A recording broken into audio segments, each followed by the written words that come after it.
మిత్రులకు నమస్కారం. నిన్నటి కార్యక్రమంపై కవిత గారిని ఉద్దేశించి కాంగ్రెస్ పార్టీ నాయకులైతేనేంది, బీసీ నాయకుడైతేనేంది అవాకులు చవాకులు పేరడం జరిగింది. ఈ సందర్భంగా వారికి ఒకటి చెప్పదలుచుకు, కవిత గారి అర్హత ఏంటి అని వాళ్ళు ప్రశ్నిస్తూ ఉన్నారు. బీసీగా ఉద్యమానికి బీసీలే నాయకత్వం వహించాలనేటువంటి వాళ్ళ మూర్ఖపు వాదనలు పసిపిల్లలు కూడా నవ్వుకుంటారు. అట్లా అనుకుంటే మరి వాళ్ళ దేశానికి స్వాతంత్రం వచ్చేదే కాదు. మరి దేశీయులే స్వాతంత్రోద్యమం చేయాలనుకుంటే ఇవాళ కాంగ్రెస్ పార్టీ ఎక్కడిది? కాంగ్రెస్ పార్టీని ఎవరు స్థాపించిండ్రు? దేశీయులే స్థాపించిండ్రా? మరి ఇది తెలియకుండా ఇవాళ గాంధీ భవన్ని పేరు గాంధీ భవన్, తీరు గార్సే గుణం అట్లా చేస్తూ ఉన్నారు.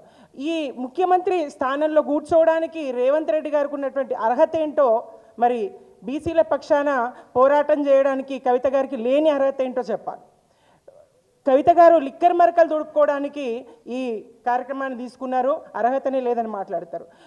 ఈ లిక్కర్ మరకలు ఈ బురద పువ్వు పార్టీ ఏదైతే బీజేపీ ఉందో చల్లినటువంటి మరకలు. ఆమె ఆ బురదను కడిగిన ముత్యంలాగా బయటకు వస్తుందని కేసీఆర్ గారు చెప్పిండ్రు. అది నిజమవుతుంది కూడా. ఏ ఒక్క రూపాయి కూడా ఆమె దగ్గర దానికి సంబంధించినటువంటి దొరకలేదు. అది కేవలం ఆరోపణ మాత్రమే. అదే రేవంత్ రెడ్డి గారు అయితే ఇవాళ స్పష్టంగా ఓటుకు నోటు 50 లక్షలతో రెడ్ హ్యాండెడ్గా దొరికినటువంటి వాడు కదా. మరి అటువంటి ఆయనకున్నటువంటి అర్హత ఏంటి? ఇంకా నిన్నొకటి విడ్డూరం, రేవంత్ రెడ్డి గారికి మరి సబర్మతి ఆశ్రమాన్ని, మహాత్మా గాంధీ స్థాపించినటువంటి ఆశ్రమాన్ని సందర్శించేటువంటి అర్హత ఉన్నదా? ఈ ప్రశ్న కాంగ్రెస్ వేసుకోవాలి కదా. మాట్లాడితే ఆయన హింసనే ప్రేరేపిస్తాడు రేవంత్ రెడ్డి. తెలంగాణ ఉద్యమకారుల మీదకి రైఫిల్ పట్టుకొని ఎక్కుపెట్టినటువంటి రైఫిల్ రెడ్డి, రివెంజ్ రెడ్డి ఆయన, ఆ పేర్లు ఆయనకున్నాయి ఇవాళ. మరి అటువంటి ఆయన మాట్లాడితే అసెంబ్లీలో మాట్లాడుతున్నానా, పసిపిల్లల సమక్షంలో మాట్లాడుతున్నానా, స్కూల్ పిల్లల సమక్షంలో మాట్లాడుతున్నానా అనే కనీస సోయి లేకుండా, స్పృహ లేకుండా ఆయన హింసను ప్రేరేపించే విధంగా గుడ్లను వీకి గోళీలు ఆడుతా బట్టలు ఉరికి ప్రశ్నికులను అసెంబ్లీ సాక్షిగా మాట్లాడారు కదా. బట్టలు ఇప్పించి ఉరికించి కొడతానని చెప్పేసి ఇట్లా అనేక సందర్భాల్లో హింసను ప్రేరేపించే విధంగా ఆయన మాట్లాడుతూ తెలంగాణ సమాజం మొత్తం చూస్తూ ఉన్నది. ప్రజాపాలన అని మీరు చెప్పుకునేటువంటి పాలన ప్రజలు చెప్పాలి.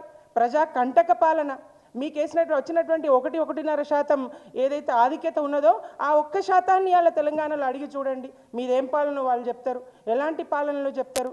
కవిత గారు పసుపు బోర్డు ఉద్యమం తీసుకున్నా, మహిళల రిజర్వేషన్ ఉద్యమం తీసుకున్నా, ఏ ఉద్యమం తీసుకున్నా తాను తప్పకుండా విజయం అవుతుంది, తప్పకుండా జనాల్ని సమీకరించగలుగుతుంది, పోరాడగలుగుతుంది. ఇవాళ మా బీసీల వెనుక తానుండి మరి ఉద్యమం చేస్తూ ఉంటే, పోరాడుతూ ఉంటే, బీసీల ముందు తానుండి ఉద్యమం చేస్తూ ఉంటే మీ ఓర్వలేనితనం ఎక్కడ? తరతరాలు ఉద్యమాలు చేస్తూనే ఉండాలా బీసీలు? ఈ పార్టీలు, రాజకీయ పార్టీలు రాజ్యసభలు ఇచ్చో లేకపోతే ముఖ్యమంత్రి అభ్యర్థులుగా ప్రకటించో లోబర్చుకుంటూనే ఉండాలన్నా బీసీలను? బీసీల కోసం బీసీయేతరులు అగ్రవర్ణాల నాయకత్వం వేస్తే వాళ్ళని లోపరుచుకోలేరు కదా. ఇది రాజకీయ పార్టీల కుట్ర. ఇది ప్రధాన ఏదైతే జాతీయ పార్టీలు ఉన్నాయో వాటి కుట్ర. ఈ కుట్రను తెలుసుకోకుండా బీసీ పేరుతో ఉద్యమం చేస్తున్నటువంటి స్థానిక బీసీ నాయకులు కవిత గారి ఉద్యమాన్ని తక్కువ చేస్తూ మాట్లాడడం, పిడమర్తి రవి లాంటి వాళ్ళు వెళ్ళి ఆ స్థలాన్ని సంప్రోక్షణ చేయడం నిజంగా జ్యోతిబా పూలేను అవమానించడమే. దీన్ని మేము తప్పకుండా తీవ్రంగా ఖండిస్తూ ఉన్నాం. మీరు ఏదైతే చేయదలుచుకున్నారో బీసీల పక్షాన మీరేం చేయగలుగుతారు? ఎవరు అడిగినరని రాజీవ్ గాంధీ విగ్రహం పెట్టిండ్రు మీరు? ఎవరు అడిగినరని తెలంగాణ తల్లి విగ్రహాన్ని మార్చి పెట్టిండ్రు మీరు? ఇవాళ మేము అడుగుతున్నాం, బీసీలం అడుగుతున్నాం, మా పక్షాన కవిత గారు అడుగుతున్నారు, పూలే ఫ్రంట్ అడుగుతున్నది. మీరు మరి జ్యోతిబా పూలే విగ్రహాన్ని పెట్టండి, కనీసం ప్రకటన చేయండి, ఆ ప్రతిష్ట మీరు తెచ్చుకోండి.